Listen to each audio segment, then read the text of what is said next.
All right, guys, here comes the boom. James Boomhower, critical care paramedic, and a darn good one at that. But what we're going to be talking today is a scenario that he has underwent. He was called to respond to a critically ill pediatric patient. And I know many of us have been in a similar situation where we can respond to Nani in the nursing home. She's 89, elderly, demented. She's in cardiac arrest. That's no big deal. I do that every day. But now we're responding to an 18-month-old in cardiac arrest. What's going on with the sphincter tone?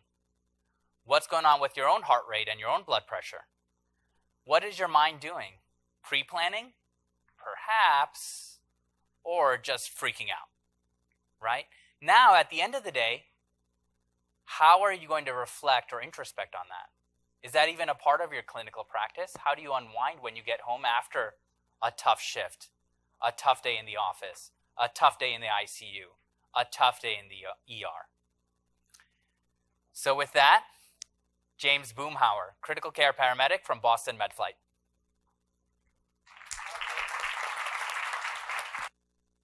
To Faison's point, I'm actually going to talk about two cases. I'm going to talk primarily about an older gentleman, and then we can kind of circle back and talk about the kid. That's a different talk. But I do want to try to do this in like half an hour-ish, so I can try to leave some time open for Q&A if you guys have it. Ashley and I really should have talked. We're going to hear a lot of like crisscross and a lot of things that she said I'm going to echo because they really are quite important. You're going to see a whole lot of black slides up here too. That's not a technical error. It's because I want you to focus on me. Some of it's only child syndrome. Some of it's like just kind of different talk dynamic. I also do apologize. There's going to be some foul language in here. I'm not going to swear all day, but there is going to be some foul language, so I apologize in advance for that. My goal here is to talk to you guys about mental health awareness and suicide advocacy and awareness, not advocating for suicide, but the problem of suicide in first response, right? In that humongous umbrella that starts in CFR and ends somewhere in the ED ICU bridge that we're talking about here today, right? That's what I consider the first responder, people that see humans at their sickest with very little resources or very little preemptive planning or preparation. I do this on the advocacy side of the coin in a couple different ways. I'm not going to sit here and throw a million different charts and graphs at you because everyone's going to fall asleep. We are far too close to lunch for that. But I am going to tell you guys a story.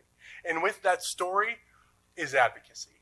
If we share our story and we share what we're experiencing, we break down the stigma and we realize that a vast majority of us have been here already and have had this and have gone through it.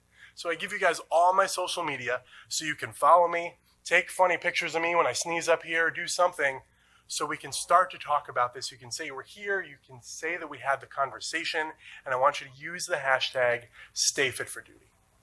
Don't panic. Another black slide. All good. This guy. This is critical care transport specialist, paramedic James Boomhower. Cue the eye rolls. Another flight guy talking about flight. We get it, dude, a helicopter. We're all super mega impressed with you. Let me tell you what this picture actually means to me. This picture is on its surface the end of Boston Medflight orientation. And for the air methods and fellow flight folk that we have here, the day I get my wings. My name tag no longer just has my name. It actually says I can be an autonomous healthcare provider in the system, and that's a big day. But even before I got to orientation, this was a 70-pound weight loss to make flight weight, because I totally agree with Ashley on the food choices you make matter. This was accumulation of 10 years of clinical practice that started not super far away in Clifton Park, New York. My Remo ID is 821. It's somebody else's Remo ID now, but it was mine for a handful of years. I started EMS as a 16-year-old in the back of a Clifton Park Half Moon ambulance in career exploration.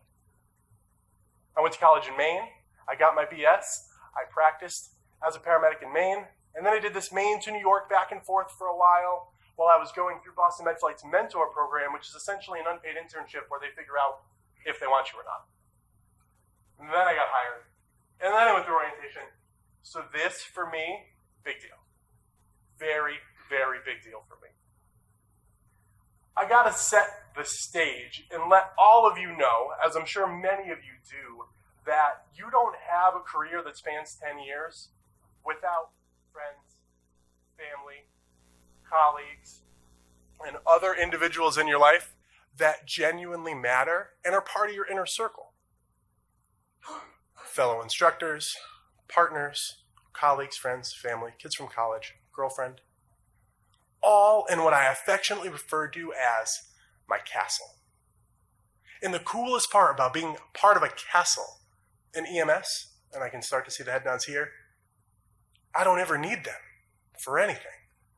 Not only am I a paramedic, but I'm a good one, so the last thing I need is help from somebody else. So it's kind of a cush gig. Like, you're in my inner circle, but other than like maybe some help moving, I'm never actually going to need anything from you. This is a picture of old Medflight helicopters that aren't here anymore. But it's also at our Lawrence base. And the only thing that matters about that base, it's an hour and 20 minutes away from where I live. So long drive to get there, long drive back. I'm telling you that I'm brand new, just off of orientation, solo healthcare provider, which for the experienced medical professionals in here means, say it with me, liability, right? A dangerous human who thinks he knows what he's doing, who really doesn't. So what they do to compensate for that is they put you with a super senior partner. And the partner that I was with had 15 years of just critical care transport experience, not excluding everything that she got to get there, and is also a practicing NP in Boston. This woman can do this job with her eyes closed. My job is to not make anyone worse and not forget equipment, right? My cognitive load for the day is 0. All of this is bolstering that ego that I have of see, I have my wings, see, I know things. Other people said I know things too. And I have a great partner, and I have a great pilot. Today's going to be amazing. Pager goes off. Requesting a helicopter at a hospital for a 34-year-old male with a GI bleed. Now, I've given this talk a handful of times, and I love this slide because I find all the clinicians in the room because they go, because that's really young for a really complex process and no other information. Right? With all love to my comm specs and my dispatchers in the world, they tried to get more information. Blood, octreotide, right? What else is going on? And I'm stuck at this decision tree of, is this a man who had blood in his stool 14 days ago, who I'm going to walk to the helicopter? Or is this guy super sick? And if he is, that's okay, because if you can't figure out where my head is at already, I'm really good. And I have a really good team. Everything's going to be fine. So we do the things, we fly to the hospital, we get to the hospital. We walk in the door, and the first thing I tell you about this case is the physician is really, really young. Maybe a year or two older than me, which should alarm you because they went to medical school, right? I did the thing, I went to high school, I got my paramedic ticket early, did all the stuff. Sure, that's a reasonable timeline. They went to medical school. And if you think I'm nervous up here now, you should have seen this person, hands trembling. Oh my God, I'm so glad you're here. I really need your help in room 2. With sweat-drenched notes. For those of you that don't know much about HEMS, I'll tell you that we always split up, right? We have a dual task and we always achieve it every time. So one person goes and gets a report from the doctor and nursing staff. The other person starts to do this stuff. Put on the monitor, get a physical exam, and then we meet in the middle and hope in a perfect world that our stories align. She comes back with a story that said everything was fine. I come back with blood pressure 40 over palp. Those stories don't align, right? So I pull back the curtain to trauma 2 and I see chaos. Patient had a triple lumen catheter in the left IJ that's manifold was snapped in half while somebody was trying to administer a unit of pack cells that no one recognized. So we're up-titrating vasopressors, we're up-titrating blood, we're giving fluid, and it's raining onto the floor. My boots are squishing as I walk in here to try to figure this out. Now, there's only a couple degrees of separation between me here and clinical practice, but if any of you talk to anyone who said, did you ever talk to that Boomhower guy? Oh, I knew him, I used to work together a long time ago. They'll tell you the very first thing I do whenever I meet a human after I ensure the scene is safe and BSI and all that good time stuff is I say, hey, I'm James, I'm a paramedic. Been saying it for 15 years now, right? I'm really good at it. It almost comes out in cursive, like one word. It's great. So I weasel my way through. trying to do the thing, trying to figure out how to even identify that the triple lumen's broke. Do I Kelly clamp it? Do I not? I don't really understand where it's broken. It's not like I can just throw in a peripheral. He's got no tone. Hey, I'm James. What you need to know about the human on the stretcher is he's big dude. I'm in Poughkeepsie, right? We know big people, right? 6'4", 3 bills of muscle, right? You would never call this guy obese, just a tank. And I extend my hand. I do it for 3 reasons. First, it's the polite and professional thing to do. Second, it reminds you that you're working with a human. Not a mannequin, not a sim lab, but a human, a real life person. Someone's brother, husband, father, friend. And then third, all the clinical stuff. You ever think about all the clinical stuff you can get with a handshake? Skin, color, temperature, condition. If you give kind of a weird thumb war handshake, you can get cap refill. We can pretty much tell if they have a pulse or not, right? Because we just look and see if there's, how cold the relative pulse, right? We can all do that. And then there's all this cranial nerve stuff, right? Do they have the proprioceptive awareness to put their hand in mine? How is their squeeze? I don't think this guy's going to give me a little wimp handshake, right? I'm expecting a big, firm handshake. Do his eyes match mine when I speak to him? All this stuff in a 4-second thing. His eyes make it to mine. He kind of gets to my hand. I kind of have to go under his to get it. And I get the weakest handshake in my life. And he said, "Kid, I don't feel well." "I'm sure you don't. You're super sick. So let's go do the thing," right? My nurse partner's already away taking a report and doing all this stuff. I'm putting on a monitor and I see this. I don't love it. I don't hate it. I don't love it. "So, sir, how long have you had all this belly pain, sir? Sir?" I try really hard to paint the picture that the room I walked into wasn't super ready for this guy to die. And I can tell you that, as Boston Medflight and any other HEMS agency would be proud to announce, I stood up straight and said, "I'm declaring a cardiac arrest. Please push the code blue button and start CPR." I can tell you what actually happened is I went, "Help! Help! I need help in room 2!" as I'm kind of sort of doing CPR through other humans. My job is to extinguish the flame, right? We talk about what good prehospital medicine is, and a good chunk of that is scene control and affective awareness.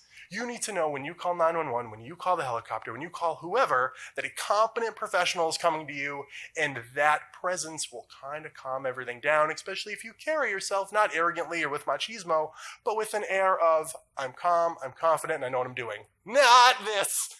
That's not helping.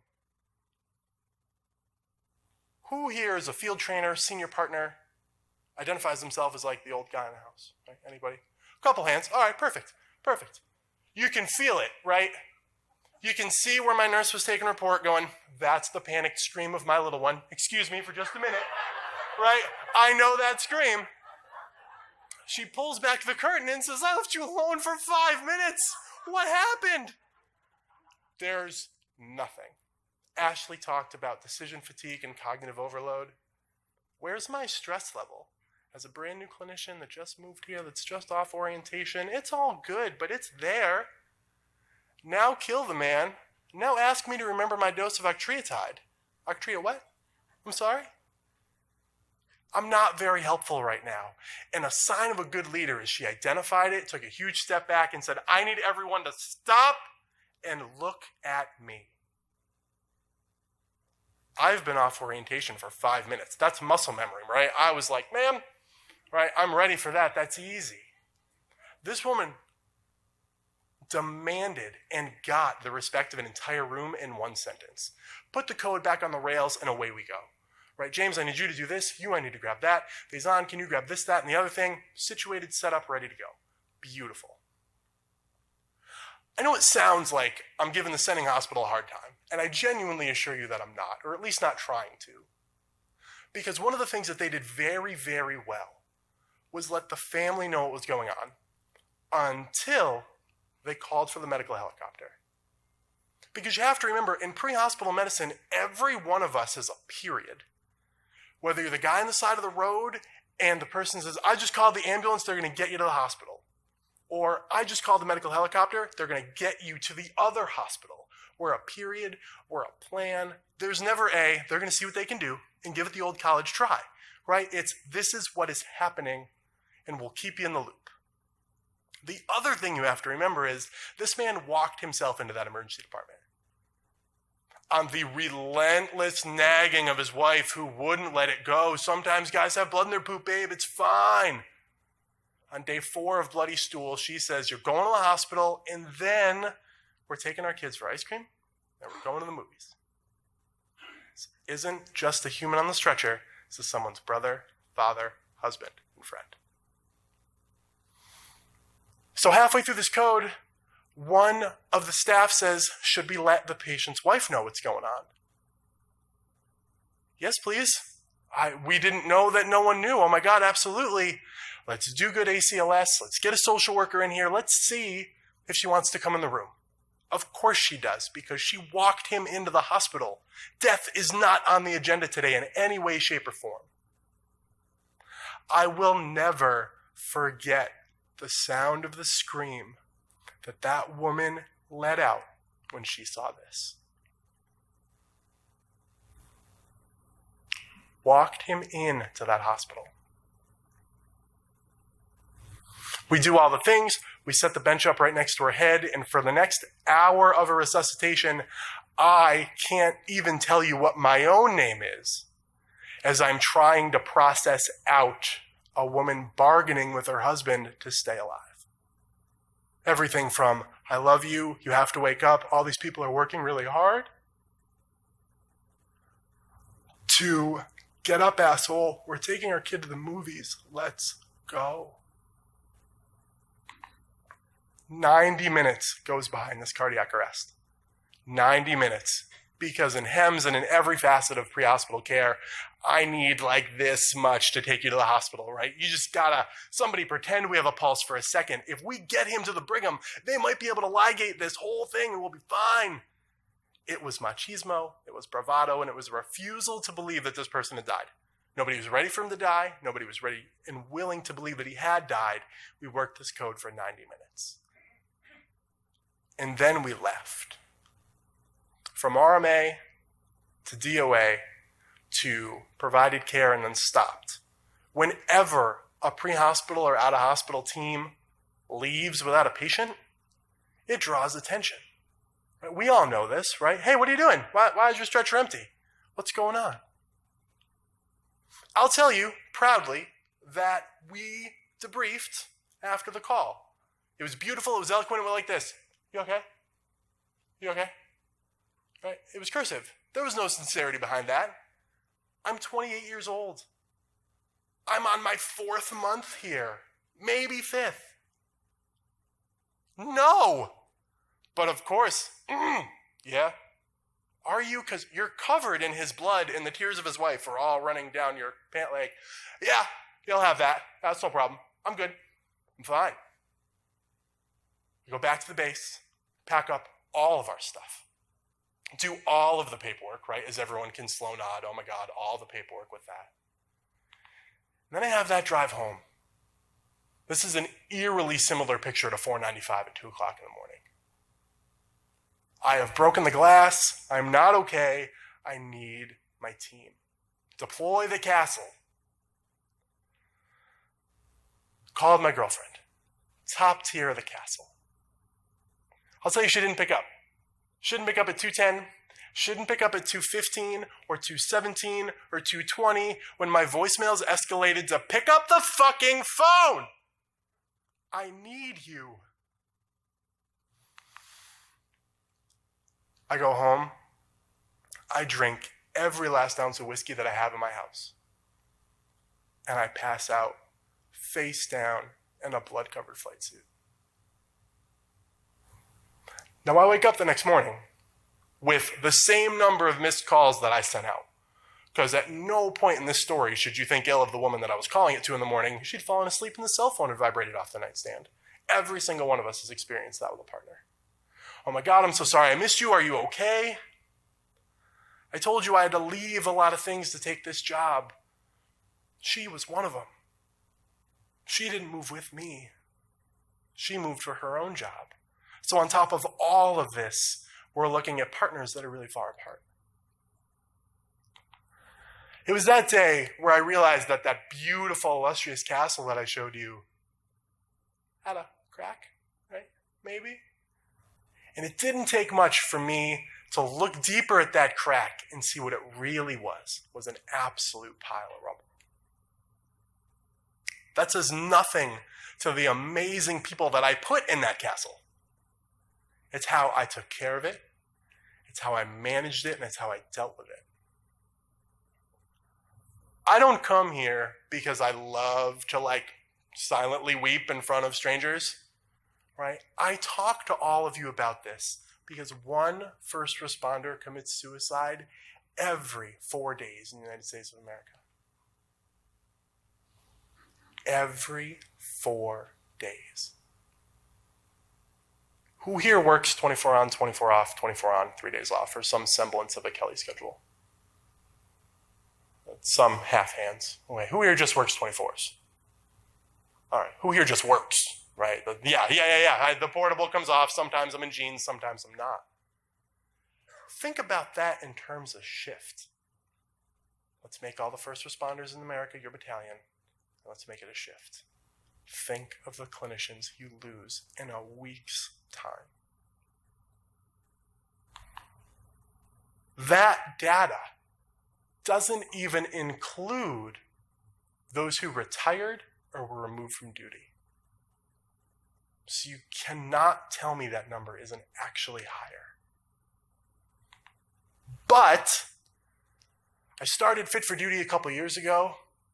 I met the good doctor not long after that. I've been going to all these conferences. I feel like I just constantly speak after Ashley in all of these events. I've never actually seen one of her talks because I'm too busy pacing for my own talk. So we're good, right? Because we're critical care and we're EMS, and what we do is we identify a problem and we treat it. Damn it! How? This survey is from February of this year. 4,000 first responders answered the survey. 2 in 5 contemplate suicide. 1 in 10 attempt it. For fast math, each table is sitting roughly 5. Think about that. 2 per table have contemplated suicide. 1 in every 2 tables has attempted it. Same rules apply. This didn't go out to retired or those who were not considered active duty. So limitation in this survey specifically is if you weren't at work, you were on medical leave, you were wherever, you weren't part of the survey. 1 in 10. I don't tell you that big clinical story to sound awesome. Clearly, that wasn't me fluffing myself, look at all the great things I did. It was there for a handful of reasons. And I said early, one of them was to identify the clinicians, right? The people that instantly were yes, 34, GI bleed, okay, fascinating, go on. Because every single one of you at some layer was invested in that patient. I've given this same talk at conferences, we're hey, did you think about calcium? Yeah, bro, I'm sorry, I just didn't have time to talk. Did you give him TXA? We did, yes. All right, thank you. Because they're so invested in the physical well-being of other humans. If we had the same passion and energy in our own mental health, this would not be a problem. Not my kid. Important thing to clarify. Why has he got a bike helmet on?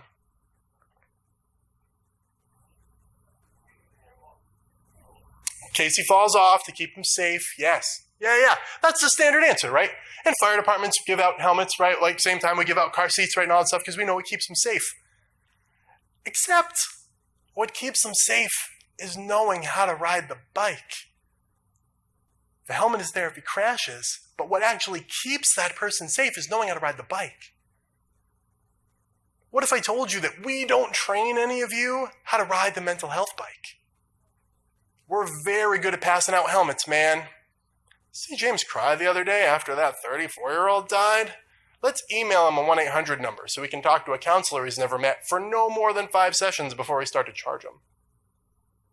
Sound familiar to anybody in the group? Okay. I won't ask for hands, but I see some head nods, right? That's our helmet. We totally missed all the precursors, and here's the crisis, so there you go. Godspeed. Get well soon, and let us know if you need anything. We have to teach one another how to ride the bike. It's so tremendously important. In a perfect lecture world, I want you to take away like 7 things from this, right? But in reality, you're going to take 1 from every single person that talked today. You have to know it's okay to not be okay. If there's one thing I could do, wave a magic wand for stigma reduction, it would be this line in its entirety. Doesn't matter if you've been here for 5 minutes, 5 years, or 5 decades. You can be affected by this stuff. The stress in your life, as Ashley talked about with chronic stress, plays into it, right? What else was going on in my life? Well, you just moved. Well, you're brand new and you're covering a lot of that new terror with bravado. Oh, and your long-term partner now lives further away from you than she used to. Oh, and you didn't pay rent because your student loans are through the roof, and on and on and on. This all piles on. It is okay to not be okay. We all know each other's stuff, right? In every department, in every firehouse, in every ambulance. We know, right? Randy's going to be a little grumpy, divorce, right? We all know it. Every single one of us, right? When people don't laugh at that, it's because it's too real. So I get it, right? There's a lot of stuff going on. We all know one another's stuff. Does anyone ever take the time to ask if they can do anything? If they can help? Do they need to talk? I can tell you that I have a handful of the crisis intervention credentials that you need to have to be like noteworthy here, right? And to be able to talk to mental health professionals about it. And the simple act of offering to talk and to listen is pretty high on the list in like 40-hour courses on this stuff. Very little is rocket science. Giving that space and allowing people to need help is a tremendous part of this. And we already know our teammates much better than we may acknowledge that we do. I saved the tough one for close to last. This is when you're getting ready in the morning. You're like, okay, trauma shears, stethoscope, helmet. Am I good to go to work today? Am I okay to go to work? 8 hours after that code? I did. Had to, right? Felt like I had no other option. Certainly couldn't tell anybody I wasn't okay, so had to go to work. Can we look at ourselves in the mirror every morning and say, I need a day? Or, I need some help. Who can I talk to? Who can I reach out to? Because it exists, my friends. I have not recreated the wheel with my advocacy campaign. I've made another hub with like a shinier hubcap, right? That's it. This all exists. I ask all of you to reach out to me because if you need help, we can get it for you. It exists. It's there. It may even be in your backyard. But we first have to break down the ego and this idea that we're too good for it, right? We've talked about this a number of different ways. We're not too good for checklists. Ashley just pointed out, she's always looking up doses. She's always referring to checklists to give herself that cognitive offload. We're not too good to need help either. We can't be. And every single day, I'd want you to take a personal day before you had a 5-year flameout, right? Raise your hand if you knew that clinician. Brilliant human being who is an absolute tremendous asset to the organization who just flamed out. We all know these people. What if we'd given them help at day one? With patience, and you'll need a lot of it, and practice, you need a lot of good practice too, and some openness, we can make you all as comfortable with the grieving clinician on your team or on someone else's team as you are with this. Nobody batted an eye when I put them in VTAC. You instantly went back to your protocol and your algorithms and whatever your license level told you to do. We can make helping one another grieve and helping one another through these processes just as automatic and make us just as willing to do that. This number is going to change. It already has. What I ask each and every one of you is what way are we going to move it? Are we going to watch it get closer and closer and closer to veteran suicide, which is measured by the minutes? Or are we going to pull it back? Thank you all for your time.